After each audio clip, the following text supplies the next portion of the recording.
Global. Thank you so much po. Sobrang binago niyo po yung buhay ko. And thank you so much po sa bumubuo ng In Global Board of Directors, Dr. Ed Cabantog, Sir John, Sir Francis, and Ma'am Connie Cabantog. And thank you so much din po sa lahat ng BP and Trainings team, Sir Jorgen, Sir Arnel, Sir June, Sir Miko, Sir Adrian, and sa lahat ng management. Thank you so much kay Ma'am Donna. And yan, thank you so much din po sa lahat ng aking uplines na patuloy na nag-guide at nagtuturo sa akin from the start na umpisa ako sa negosyo until now. Patuloy pa rin ginaguide nila ako. Thank you so much kay Mentor Saro. Na-meet ko siya 2012. Ang sabi niya sa akin, Darrell, 3 to 5 years lang na sipag at positibo, ibang-iba na buhay mo. And guys, 3 years pa lang na-experience ko na siya. And thank you so much din sa aking upline, from Lincoln Iguaras na until now, kasama ko, ginaguide ako, brother ko sa negosyo. And sa taong nag-guide sa akin, ito yung tao na tipong pag-quit na ako sa negosyo, siya yung nag-motivate sa akin. Thank you so much, Prof. Ekong Acob, and sa mga Hall of Famer, Ap Joseph, Ap Mylen, Ap Carlo na naging inspirasyon ko po simula na nag-join ako sa business. And sa aking pong community, magsigaw po dyan, Saro Community! Thank you so much sa pag-guide po sa akin, sa buong community, sa pag-welcome sa akin sa community. And syempre sa aking community, thank you so much, Sovereign Community! I love you, mga bro! And thank you so much sa lahat ng aking elite score leader na patuloy na naniniwala, nagtitiwala sa akin at sumasama sa akin. Maraming salamat. And syempre, maraming salamat sa aking pamilya na patuloy na sumusuporta sa akin. And thank you so much sa nanay, tatay ko. Alam ko nandiyan ka. Thank you so much po. I love you. And ayan po, from Bicol po ako. Okay, ang bahay po namin malapit sa Mayon, kaya huwag po kayo magtaka bakit ang itim ko. Kung sumabog po, tinamaan ako ng laba. Okay? And right now po, naka-base po ako sa Laguna. Pero before po ako nag-Laguna, madami po ako naging work experience sa Bicol. Okay? So na-experience ko po sa Bicol maging kargador. Nag-aakot po ng graba, simento, troso para kumita ng pera. And na-experience ko din po maging construction worker. Na-experience ko din po maging pedicab driver. And sino po dito gusto nagta-travel tapos madaming pera? Na-experience ko din po yan maging konduktor. So kung mapapansin niyo po yung mga trabaho pinanggalingan ko, mga mahirap kong trabaho. Kaya nung pumasok po ako sa networking, napakadali na sa akin ang networking. Bakit? Sanay po ako sa mahirap na trabaho. Sabi nga, kung hindi ka po ipinanganak ng mayaman, wala kang karapatang magreklamong mahirap. And 2012, pumunta pa ako ng Laguna para magtrabaho. Akala ko pa nagtrabaho ka, gaganda buhay mo. Akala forest pa akong nagtrabaho sa forest. Kung pagtatrabaho, wala pa akong naipon. Meron naman, payslip, uniform, eye-bag, saka sama ng loob. Kaya nung na-invite pa ako dito, na-invite pa ako way back 2012, ang nag-invite po sa akin dito, totally stranger. Ang tanong sa akin kung gusto ko daw ba yumaman. Kayo pag tinanong, gusto nyo ba yumaman? Yes! Hindi po yung sagot ko. Nga lang, nung pinakita sa akin negosyo, kailangan daw ng puhunan. Doon ko po na-realize na ang laki pala ng problema ko financial. Bakit? 4 years ako nag-empleyado doon. Sabi ko, bakit wala naman akong ipon? Pero hindi ko po yung ginawang dahilan para hindi sumali. Ginawa ko siyang motivation para sumali. Ang ginawa ko po dito, nagsanla ako ng ATM. First time ko magsalang ng ATM. Sabi nga, kung gusto mo makuha yung bagay na hindi mo pa nakukuha, kailangan mo gawin yung mga bagay na hindi mo pa ginagawa. Nagsala ako ng ATM, and after that, grabe po yung transformation na nangyari sa akin. So first 1 month income po dito, kumita po ako ng 4,000. Malaki maliit. Pwede isipin mo maliit, ganun po talaga. Lahat po na nagsisimula, lahat po ng malaki nagsisimula sa maliit. Minsan mas lahat lang tayong mainipin. Upline 5 years na ako, ba't ganun pa rin? Ba't wala pa rin income? So bawal po mainipin. Sabi mo sa katabi mo, bawal mainipin. Bawal mainipin! Guys, 1 years na ako sa business. After nito, ito po yung kinikita ko dito monthly. Kaya huwag ka mainip. Sabi mo sa katabi mo, huwag ka mainip. Okay? And ito po yung transformation. Ito po ako nung nag-start sa negosyo. Kung mapapansin nyo, sobrang payat. Tama ba? Sobrang dugyot. Ito po yung time na hindi pa uso yung anti-rice. Okay? Ayan po, iyan kayo itsura o, naka-orange, kalbo, parang kalalabas ng rehab. ang challenge sa akin na nag-start, kaya ko pong i-handle yung rejection. Ang challenge, yung discrimination. Kasi i-judge ka ng prospect based on your physical appearance. Alam mo yung nag-over ka ng payama pero ang itsura mo pahirap. Di ba? Kaya dumating sa point na parang pinanghinaan ako sa sarili ko eh. Diba? Madami sa inyo pwede pinanghinaan ka sa sarili mo, huwag kang panghinaan. Ang importante dito, dapat punong-puno ka ng tiwala sa sarili. Yung iba kasi pinanghinaan kasi, ang pangit ko kasi, iano na lang ako. Kung nagawa ko, I'm sure magagawa mo din. Okay? Tapos, ayan po, ang pagyaman po kasi wala po yan sa itsura. Ang pagyaman po, wala yan sa kulay. Wala yan sa kung anong pinag-aaralan. Tama mo, ang pagyaman nandito po. Kung alam mo sarili mo, yayaman ka, naniniwala ka ba? Yes! Yan. Tapos, dinivelop yung sarili ko. Wala pa akong alam sa negosyo. Dinivelop ko lang sarili ko.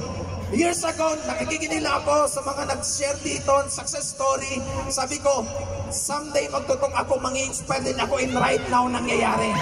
Okay? Tapos, after a years na pagsisipag, nailabas ko po dito yung first car ko. Ito po, pangarap ko nung nagsisimula ako. Gabi-gabi bago ako matulog, ini-imagine ko sarili ko na sabi ko, uuwi ako ng probinsya, may dala akong sasakyan, na-imagine ko yung tsura ng nanay ko. Nakikita niya ako, lahat po yun nag-manifest. Okay? And sobrang na-enjoy po yung buhay. Why? So, travel po ako ng travel. Kaya kung wag ko po kayo magtaka bakit ang itim ko. Sa loob po ng isang buwan, siguro mga 2 times, 3 times ako nagta-travel. So halos naikot ko na po ang Luzon, Visayas, Mindanao, kaka-travel. Then na-experience ko din po mag-North Luzon, Lopan, Laguna to San Fernando, Bigan, Lawag, Aparis, Tuguegarao, Baler. 6 days travel po yan. Nag-expenses ko dyan 48,000. But within 6 days, kumita po ko ng 210,000. Sobrang sarap po mag-imploban. Doble. Bakit? Ito po yung mga pwedeng mangyari sa'yo. Ito yung mga pwedeng ma-experience mo. Kaya kailangan mo sipagan. Sabi mo sa katabi mo, sipagan mo. Sipagan mo!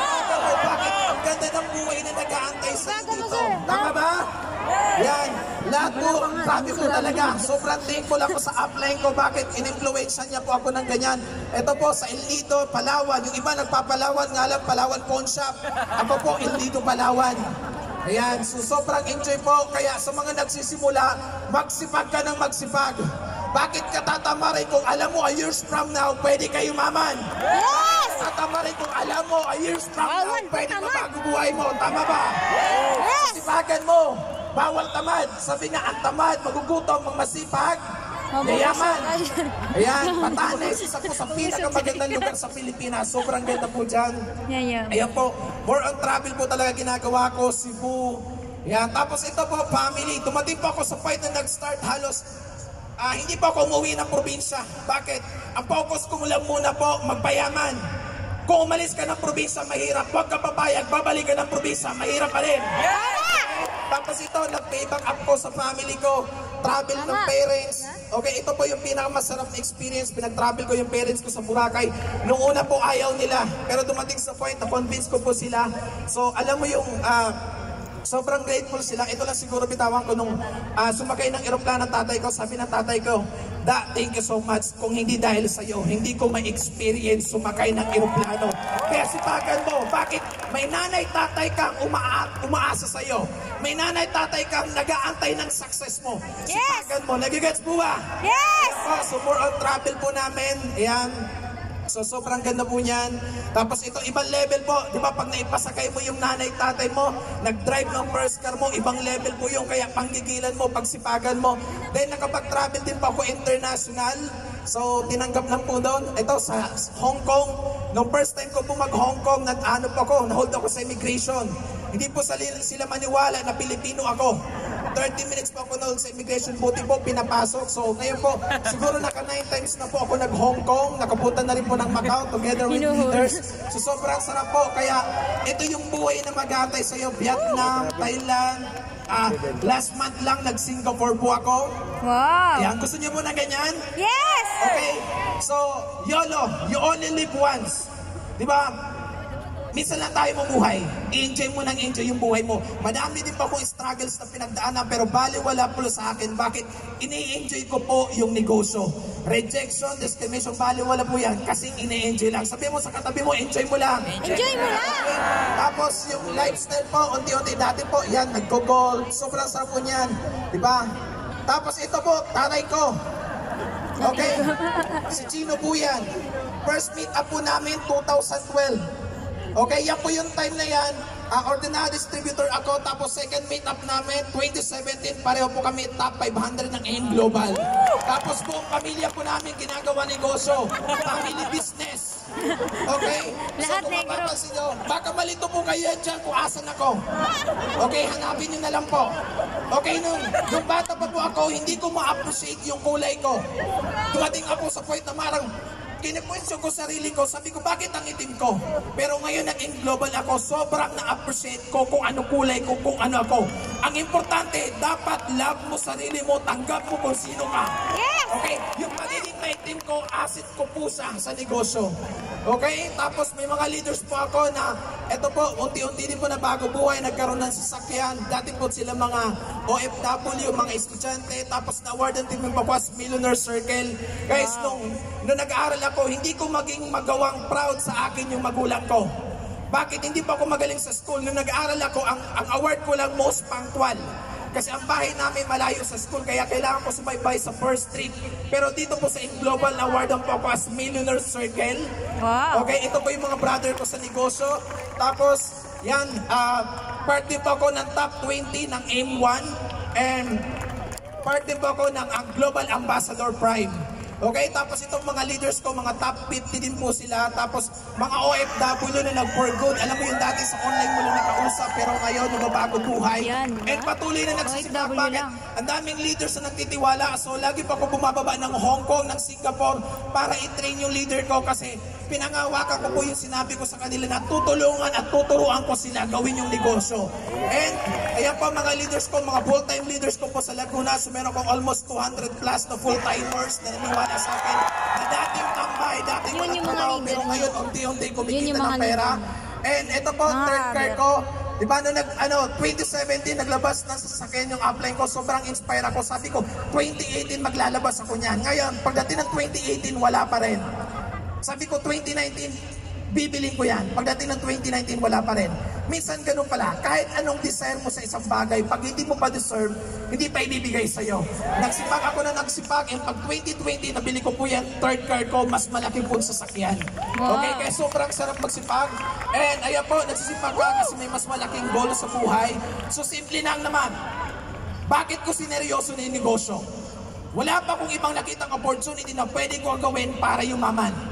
Ang dami pong opportunity na pwede natin gawin. Nga lang ang tanong, pwede ka ba? Sa Pilipinas, ano yung mga opportunity pwede mo gawin? Pwede ka mag-artista. Malaki ba sweldo ng artista? Nga lang ang tanong, pwede ka ba? At sa artista, ang kailangan dyan, meron kang pleasing personality. Eh ako meron lang pleasing. Tama? O ano pa ibang mong option para yumaman? Pwede kang magboksingero.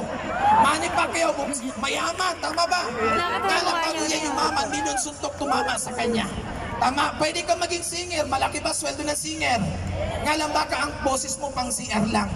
So ano iba pang option para yumaman? Pwede ka mag-NBA player, mag-TV player. Pwede, tama ba? Magaling na Malaki ba edit, sweldo? Nga lang ang tanong, pwede ka ba? Tama? O ano pa ibang option para yumaman? Madaming ano dito, mag-vlogger ka. Tama ba? And madami, totoo po, madami naging successful vlogger. So, na po sa kanya. Pero kung mapapansin nyo po, di ba, hindi lang po sila sa pag-vlogging. Pag kumita sila ng malaking pera sa vlogging, nagnenegosyo pa rin sila. And, ayan, so ano pa ibang option? Pwede ka mag-OFW. Nga lang, pwede ka kumita. Nga lang, malayo ka sa pamilya. So, simple lang, bakit ko siya ginawa? Sabi ko kanina, wala na akong ibang nakitang opportunity na pwede ko gawin para yumaman kung di ito lang AIM Global. Wala ka nang babalikan, itodo mo to, ihato mo to. Bakit? Sabi nga, simple lang, wala sa itsura ang pagyaman. Yun lang po, maraming salamat.